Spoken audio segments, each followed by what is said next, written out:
ఉప్పాడు నుంచి వచ్చిన మత్స్యకార సోదరులకి, మత్స్యకార నాయకులకి, ఆడపడుచులకి, పెద్దలకి, తల్లులకి, యువతకి, కూటమి పార్టీకి సంబంధించిన తెలుగుదేశం, జనసేన, బీజేపీ నాయకులందరికీ కూడా మనస్ఫూర్తిగా నా హృదయపూర్వక నమస్కారం. అలాగే ఈ మీటింగ్కి ప్రత్యేకించి ఏ సమస్య వచ్చినా సరే కలెక్టర్ గారు ప్రత్యేకించి ముందుండి చొరవ తీసుకొని ఆయన ఒక డిస్ట్రిక్ట్ని హ్యాండిల్ చేయటం అంటే అది సామాన్య విషయం కాదు. అన్నిటి మధ్యలో కూడా ప్రతి చిన్న సమస్యకు కూడా ఆయన శ్రద్ధ పెడుతూ ఉన్న షణ్మోహన్ గారికి మనస్ఫూర్తిగా నేను ఆహ్వానం పలుకుతూ ఉన్నాను. అలా ఏ రోజైతే మీరు ఆ సమస్య బయటికి తీసుకొచ్చారు, ఇట్లా ఉంది, మాకు ఇబ్బంది ఉందనేది మీ ఆందోళన చాలా బాధ కలిగించింది. నేను ఆ రోజు మీకు సభలో కూడా చెప్పింది, నేను ఒక మత్స్యకారులాగా ఆలోచిస్తాను. నేనే చేపలు పట్టిన వృత్తి అయితే నేను ఎట్లా ఆలోచించాలి, ఏం చేయాలి. దాంట్లో నేనేమనుకున్నానంటే, ఒకటి ఆ రోజు మత్స్యకారు యువత అందరితో మాట్లాడాను. మీరు నన్ను చూడాల్సింది, లాస్ట్ టైం కొంతమంది అంటే నేను పార్టీల పరంగా మాట్లాడుతున్నాను. ఫస్ట్ ఈ సమస్యకి ఇప్పుడు ఉప్పాడ సీ ప్రొటెక్షన్ వాల్ ఉంది. సీ ప్రొటెక్షన్ వాల్ ఇన్ని మీకు ఆల్మోస్ట్ ఒక దశాబ్దంన్నర నుంచి 30 years నుంచి, బట్ లాస్ట్ దశాబ్దంన్నరగా 15 ఏళ్ళుగా ఎక్కువ కోత గ్రోత్ వచ్చింది. ఇది ఒకటి ప్రకృతి పరంగా ఉన్నది. దీన్ని చేసేవాడి మీదే రాళ్ళు పడతాయి. ఎవరైతే పని చేస్తానంటారో వాడి మీద ఎక్కువ రాళ్ళు పడతాయి. అంటే ఏముండదండి, పన్నుల చెట్టుకి రాళ్ళు పడుతూ ఉంటాయి. చేయనోడిని ఎవరు పట్టించుకోరు. నేను చేస్తుంటే ఇంకా చేయంటే మిమ్మల్ని ఏం కోరుకున్నానంటే, ఇప్పుడు ఉదాహరణకి ఇప్పుడు మన జట్టి ఉంది, ఉప్పాడు జట్టి కొత్త కట్టారు. అది డిజైన్ లోపం. అది ఆ డిజైన్ లోపం వల్ల కరెక్షన్ చేయలేకపోవడం, దానికి 90 కోట్లు మళ్ళీ అదనంగా ఖర్చు పెట్టాల్సి వస్తుంది.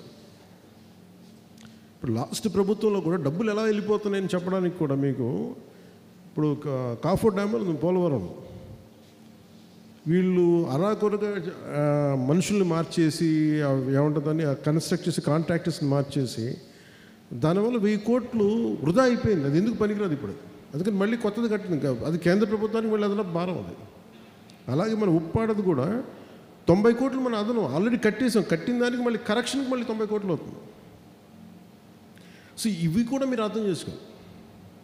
అంటే ఇవన్నీ ఎందుకు చెప్తున్నాను అంటే, ఒకసారి వాస్తవాలు ఇప్పుడు కూర్చోబెట్టి మేము చేయడానికి డబ్బు ఉన్నది ఎంత అందంగా ఎంత బాధ్యతగా ఖర్చు పెట్టాలనే దాని మీదే మేము అందరం ఉంటాం. ఉన్నది పరిమితమైన డబ్బులు ముఖ్యంగా మనకు సంబంధించిన రాత్రి ఇప్పుడు ఈ రోజున మనకి ఉప్పాడ సీ వాల్ ఉంది, తీర ప్రాంత రక్షణ కూడా. అది ఎంత ఖర్చు అవుతుంది? 323 కోట్ల రూపాయలు ఖర్చు అవుతుంది. కానీ మనం చేసే పని ఇప్పుడు రేపొద్దున తీర ప్రాంత రక్షణ చేస్తే అందరికీ ఉపయోగపడదు. ఈరోజు మనం చేయబట్టి ఏం జరుగుతుందంటే, నేను వెళ్ళి ప్రత్యేకించి అది హోమ్ మినిస్ట్రీ చేయాలి, దాన్ని కేంద్ర హోంశాఖ వారి కింద ఉంటుంది. వారితో అనేక పర్యాలు మనలాగే దేశమంతా ఇలాంటి తీర ప్రాంతం ఉన్న చోట్ల సముద్రపు కోత గురవుతున్న ప్రతి ఒక్కరు కూడా చాలామంది అప్లికేషన్లు పెట్టారు, మాకు కావాలని. నేను ప్రత్యేకించి నివేదించాను. నాకున్న బలం ఏంటి, కూర్చోబెట్టి మాట్లాడి చెప్పి మనం ఇంత అండగా నిలబడ్డాం కాబట్టి వాళ్ళు కూర్చోబెట్టి సూచనప్రాయంగా మేము తెలియజేశారు. మనకేం తెలియజేశారు, ఖచ్చితంగా దీన్ని ముందుకు తీసుకెళ్తాం. అది ఇంకొక మీటింగ్ ఏదో ఉందో ఆ మీటింగ్ ఇప్పుడు నేను ఢిల్లీ వెళ్తున్నాను. సో నా కోరిక ఏంటంటే, ఈ టర్మ్లోనే మన తీర ప్రాంత రక్షణ గోడ మొదలవ్వాలి, అది పూర్తయిపోవాలని మనస్ఫూర్తి కోరిక. అంటే నేను మిగతా పార్టీ వాళ్ళగా నేను కూర్చోబెట్టి బూతులు తిట్టేసి గోళ్ళు చేసేసి ప్రతి చిన్న గొడవను పెంచి పెద్ద చేయలేదు. నేను గొడవ తగ్గించడానికి ఉంటాను, లేదంటే గొడవలు సామరస్యపూర్వకం తగ్గించి సమస్యకు పరిష్కారం ఎదుగుతాను. అలాగే మొన్న అసలు ఇదంతా ఎందుకు స్టార్ట్ అయింది, పొల్యూషన్ అనేది పరిశ్రమలు ఉన్న చుట్టుపక్కల పరిశ్రమల కాలుష్యం వల్ల మత్స్య సంపద ప్రధానమైన కంప్లైంట్ ఏంటి, మత్స్య సంపద నశించిపోతుంది. ఇదే కదా మన మేజర్ కంప్లైంట్, మా జీవనోపాధి కోల్పోతుంది. ఇది వాస్తవాలేంటి అవాస్తవాలేంటి అసలు ఎంత అనేది ఇప్పుడు కూర్చోబెట్టి ఇప్పుడు మనం ఒక ఇప్పుడు మనకు వ్యాధి నిర్ధారించాలి అంటే, జబ్బుని చెప్పాలి అంటే టెస్ట్ లేకుండా జబ్బుని చెప్పలేం. మీకు కొంతమందికి ఒక అనుభవం ఉంటుంది, మనకి ఇక్కడే తేడా ఉంది. ఏంటి తేడా అంటే అది ఓఎన్జీసీ వల్ల వచ్చిందా లేదంటే ప్రకృతి పరంగానే.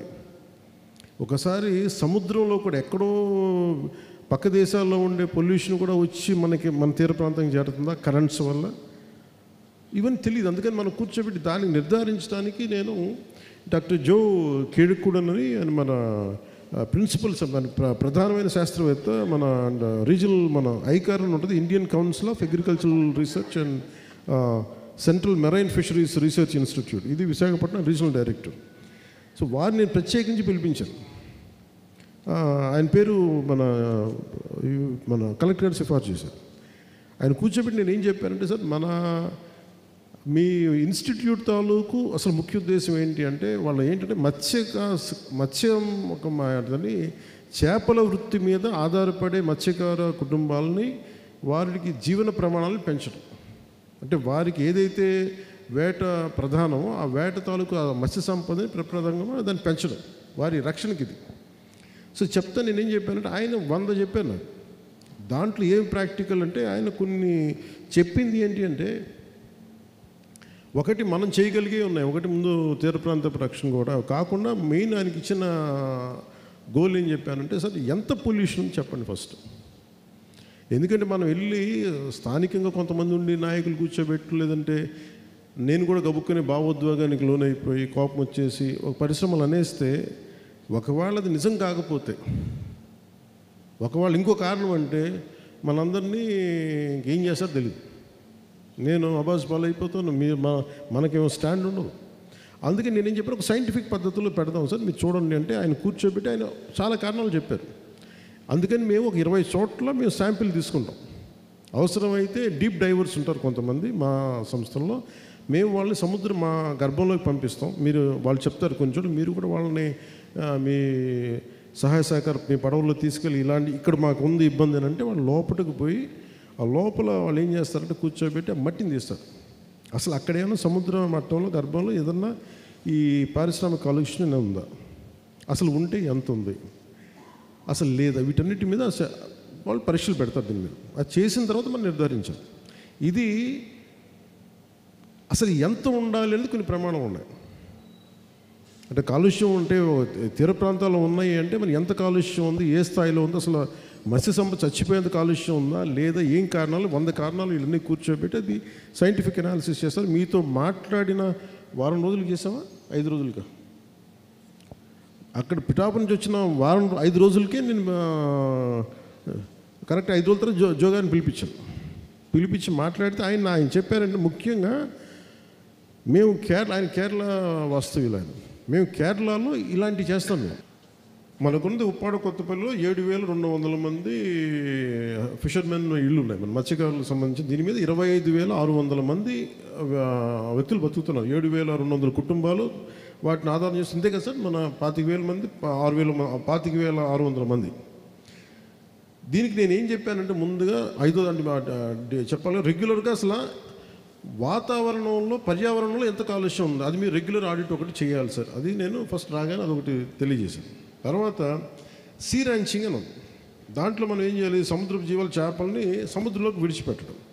సో దాంట్లో భాగంగా ఏం చేసాం, మనం ఒక 50,000 మన పండుగ అప్పల్ని మనం చేసాం. అంటే మత్స్య సంపద తగ్గిపోయింది, మనం వదిలేం వాటిని. సో అలాగే ఈ ఆర్టిఫిషియల్ కోరల్ రీఫ్స్ అంటే ఏంటంటే, అక్కడ చేపలు ఉండడానికి మీకు తెలియదు, చేపలు ఉండడానికి అక్కడ ఇది పోయింది, వాటికి నివాసాలు లేవు. సో మేజర్గా ఒకటి సముద్రంలో కొంత పిల్లల్ని విడిచిపెట్టడం, సీ ర్యాంచింగ్ చేద్దాం. సీ ర్యాంచింగ్ చాలా ఉంటుంది. మన గుర్రాలను మేకలను ఎలా పెంచుతాం అలాగే చేపలు కూడా పెంచాల్సిందని చెప్పి ఆయన కూర్చోబెడితే, ఆయన సలహాతోటే 50,000 పండుగ అప్పుల్ని మన విడుదల చేయడం జరిగింది.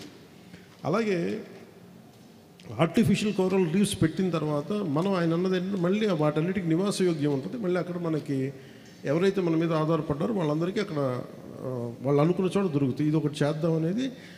What is income sir, you said how much income per annum? ఈ ఆర్టిఫిషియల్ కోరల్ రీఫ్స్ ఇప్పుడు తమిళనాడుకి ఎందుకు వెళ్ళి ఏం నేర్చుకోవాలి అని అంటే, ఇప్పుడు మన దగ్గర మత్స్య సంపద లేదు, వెళ్ళిపోతుంది, అది నివాస యోగ్యం లేదు అక్కడ అనేది. ఆ నివాస యోగ్యానికి మనం ఏం చేయాలి, కొంత సిమెంట్ దిమ్మలు లాంటివి పెడతాం, ఇలా ముళ్ళలాగా ఉంటాయి అంతేగా, కొన్ని సిమెంట్ స్ట్రక్చర్స్ లాంటివి మనం వదులుతాం కింద. వదలగానే వాటికి నాచు పట్టుకుంటే దానికి కావాల్సిన చేపలు వదిలితే, ఇది నాకు ఎందుకు బాగా నేను ఏం చెప్పానంటే, ముందు మనకి సంపద పెరగాలి మనకి. సో 1500 చదరపు మీటర్లు విస్తీర్ణంలో 1 టన్ను సామర్థ్యం ఉన్న ఆర్టిఫిషియల్ రీఫ్ సముద్రం ఉంచడం, 300 రకాల సముద్ర జీవాలు, అందులో కనీసం 50 వాణిజ్య విలువలు కలిగిన చేపలు ఉంటాయి, అంటే మీరు అమ్ముకోగలిగే చేపలు. దీని ద్వారా ఆయన అనేది ఏంటంటే 2 ఏళ్ల కాలంలో కనీసం మీకు ఒక 2 కోట్ల ఆదాయం దొరికే సమర్థత దీనికి ఉంది. సో దీంట్లో మీరు గ్రూప్గా ఏర్పాటు చేసుకుంటారా, లేదంటే అలాగే ఇది మత్స్యకారు యువతకి.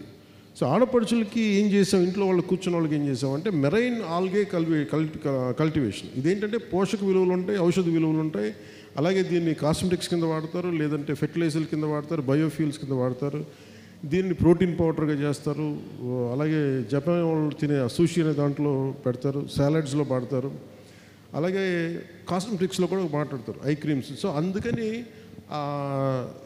ఈ సీవీడ్ని తయారు చేసేది ఆడపడుచులు కనుక తీసుకుంటే, అది అంటే యువత ఇలా చేస్తే ఆడపడుచులకి ఇది వాళ్ళు వెళ్ళలేరు కాబట్టి వాళ్ళకు కూడా ఇంట్లో దగ్గరలో ఉండే ఆదాయం చేసుకోవడానికి. అందుకే దాని స్టడీకి తమిళనాడుకి వెళ్ళి మీరు దీన్ని నేర్చుకుంటారు. పగడపు దిబ్బలా మీరు ఏమంటారు, పగడపు దిబ్బలు అంటారా? అలాగే ఇందాక మీకు చెప్పినట్టుగా ఉప్పాడ సీ ప్రొటెక్షన్ వాళ్ళకి దాదాపు 323 కోట్లు వాళ్ళు బడ్జెట్ ఉంది. దానికి నేను హోమ్ మినిస్టర్ గారి ఆఫీస్తో మాట్లాడిన, ఆల్రెడీ వాళ్ళు ఏంటంటే సూచనప్రాయంగా తెలియజేశారు, దీనికి మేము తెలియజేస్తాం. అంటే దానికి ఇంకొక మాట చెప్పడానికి నేను ఢిల్లీ వెళ్తాను ఒక 2 రోజుల తర్వాత, అది మీ దృష్టికి పట్టుకొస్తాను. అలాగే మనకి ముఖ్యంగా మన మత్స్యకార గ్రామాల్లో ఏదైనా ఉంటే మీకు రోడ్లు కానీ, డ్రింకింగ్ వాటర్ కానీ, ఆ మోడల్ స్కూల్స్ కానీ ఏదైతే ఉన్నాయో దానికి కూడా నేను ముందుకు తీసుకెళ్తాను. మెయిన్గా ఉప్పాడ యువతకు మటుకు నేను ప్రత్యేకించి చెప్పిందంటే, మీరు ఏదైనా రిక్రూట్మెంట్స్ పోలీసుకి కానీ ఆర్మీకి కానీ వెళ్తానంటే నేను ప్రత్యేకించి ట్రైనింగ్ ఏదైనా బాగుంటుందా అనేది నేను కలెక్టర్ గారితో మాట్లాడుతూ ఉన్నాను. అలాగే ఫిష్ ఫుడ్ ప్రాసెసింగ్ అని చెప్పారు. ఇంకొకటి, మీరు కేరళకి వెళ్ళేది, మీరు ఎర్నాకుళంకి వెళ్తే అక్కడ ఏంటంటే మీరు పచ్చళ్ళు పెడతారమ్మా మీరు చేపలతోటి, మీకేం సార్డైన్స్ అని అంటాం మన, వీళ్ళు టిండ్ ఫిష్ మనం వేస్తారు.